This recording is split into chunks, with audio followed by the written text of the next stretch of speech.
Good afternoon. Do let us know your name, what you do, and the roles you occupy pertaining to the events we are here for, and what brings you to Kigali, Rwanda. Right, okay. So my name is Wiebe Boer. I'm the CEO of All On. It's a $200 million fund set up by Shell to invest in renewable energy companies in Nigeria. Right now we are here in Rwanda because of the Sustainable Energy for All Forum. It's being held for the first time in Africa, and so it's here in this amazing Kigali Convention Center in this amazing country of Rwanda. Interesting. Yeah. So what's your view on sustainable energy on the African continent? Yeah, so I think, Africa has a very big energy access deficit, the largest in the world, something like 650 million people without power. 100 million or more of those are in Nigeria. And so we obviously need every possible solution to close that gap. And renewable energy is obviously one very important part of that. Mm-hmm. Now, hydropower is renewable energy and is already used quite widely in Africa. Okay. So I think really the discussion now is around solar. And, it's strange that solar has not taken off more yet in Africa. And I think some of that has to do with cost, perceptions, awareness, all those sorts of things. But I do feel like the takeoff is about to happen. And clearly, renewable energy, especially solar, you can power a village, you can power a community, a household, very quickly. A household, you can buy a product and have your power in 2 hours. A mini-grid community can have power in 6 weeks. You don't have to wait 5 to 7 years for the construction of a huge power plant and all that. So I think in that regard, it's very useful.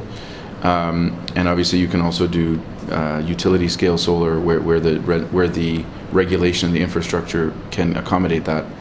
And so it has a big part of it. But I don't think the global push that Africa should find a completely renewable path to closing the energy access gap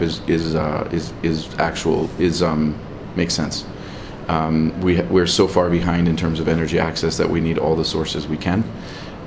Countries like Nigeria have abundant gas resources. Why should we not use those? It's cleaner than the diesel that's being burned. So I think that debate has to be reopened, and Africa has to reconsider, and African leadership has to kind of reconsider how they respond to that pressure. Interesting.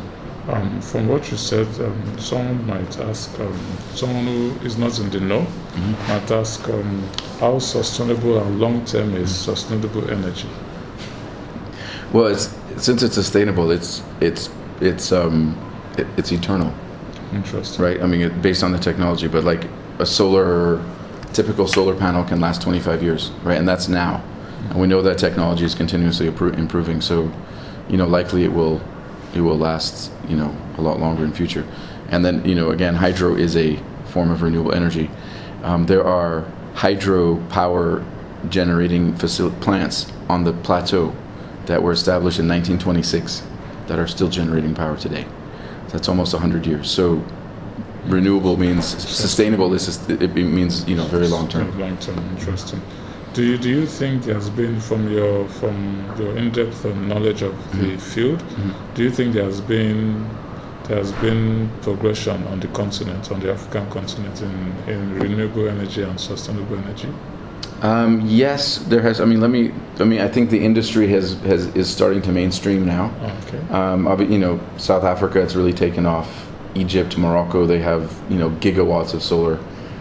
The Africa in between, I think it's still a long ways to go. There's a 700 megawatt wind turbine in Turkana in Kenya. There's one like that in Cape Verde. So there's not that much in terms of big projects, but it's more the smaller scale. Several million solar home systems have been sold. Hundreds of mini grids have been built. It's not enough, but it is growing. It's interesting that in Nigeria, we are still only at a total national installed capacity of 200 megawatts for solar, which is incredibly small for a country like Nigeria. And that's even after 23% annual growth for the last 5 years. So clearly it's way too small. It's growing fast, but it needs to grow a lot faster. Interesting. What do you think are some of the challenges in the sector? preventing the faster growth. Yes. Yeah. Challenges in the SE renewable Yeah. sector. What do you think are some of the challenges? Yeah, so I think, again, let me focus on solar, since I think that's the big growth, the one that has the big growth potential now. And I'll speak more from the Nigerian market perspective. So first is awareness.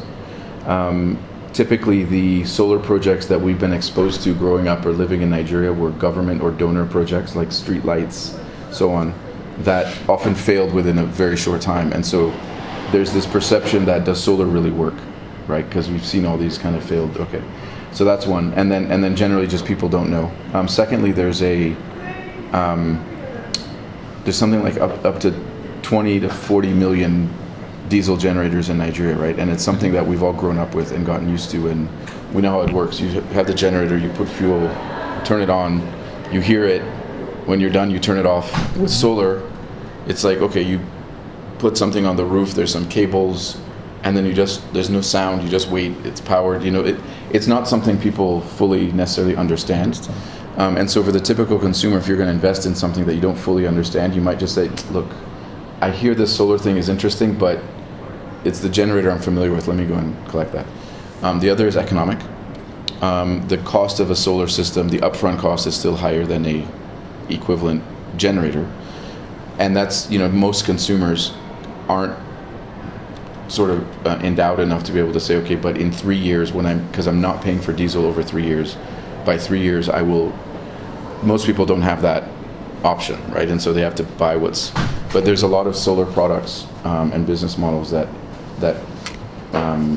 provide a more sort of lower cost upfront payment, and then you pay for the power over time. So that's one. And then the other one is the one that nobody wants to talk about, and that's diesel over invoicing.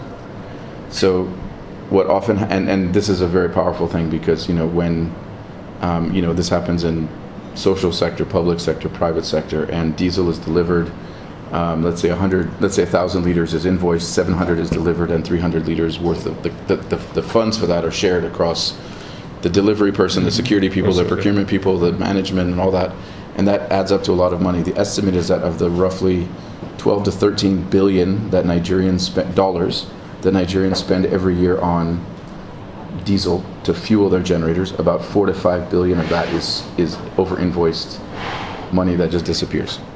That's a lot of money. So if you're in a government positions, private sector, and you're significantly padding your salary with that income, you will do everything you can to make sure our power sector never works. So I think that's actually the biggest issue, and until people are ready to say, okay, enough is enough, right? Because there's no reason you can't have a functioning power sector, a grid, electricity. This is 150-year-old technology. This is not rocket science. And Nigeria has too many incredibly smart, well-trained engineers for it not to work. Interesting. Unless there's an incentive for it not to work. That's interesting. Some would say to the present day where we are, location we are, some would say such events that we are attending are classic talk shops, and that what is needed is action. What do you say?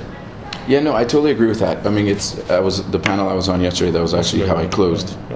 I said first, the focus has to be on the entrepreneurs who are making stuff happen, because otherwise all the talking, those are the ones actually doing. The rest of us are all talking. And if we're not enabling and equipping and funding them to deliver, then all of these things don't work. Now, at the same time, these kinds of forums, especially now that we've all been kind of split up and separated for 2 years, I think this particular one is very useful because of all the connections and all that were, and reconnections that were made here. But I think it's very easy in a sector like this to spend every week somewhere at a conference and not actually get anything done. And something as an investor that I always look at when I'm looking at to invest in somebody is if I see them on one trip or the other all over the world, on one panel, on this, on that, some will look at it and say, oh wow, this is a high profile person, let's invest in them. But for me, it's like, how are they spending, when I invest in them, when are they going to have time to run the business if they're chasing panels all over the world? Because you don't get paid for that. It doesn't bring income. It's just, self-promotion. So I think, a few conferences like this are useful, but I think too many, it becomes a problem. Okay. Interesting. Your organization has been doing some incredible work, as revealed during 2 sessions yesterday. Could you elaborate on some of the projects you've been working on and all of that? Right. Yeah. So we're investors in companies, not projects. Okay. Yeah. So we've invested in about 50 companies. 40 to 40, let's say 42, 43 of those are fully Nigerian companies. The rest are international companies that are have come into Nigeria to operate.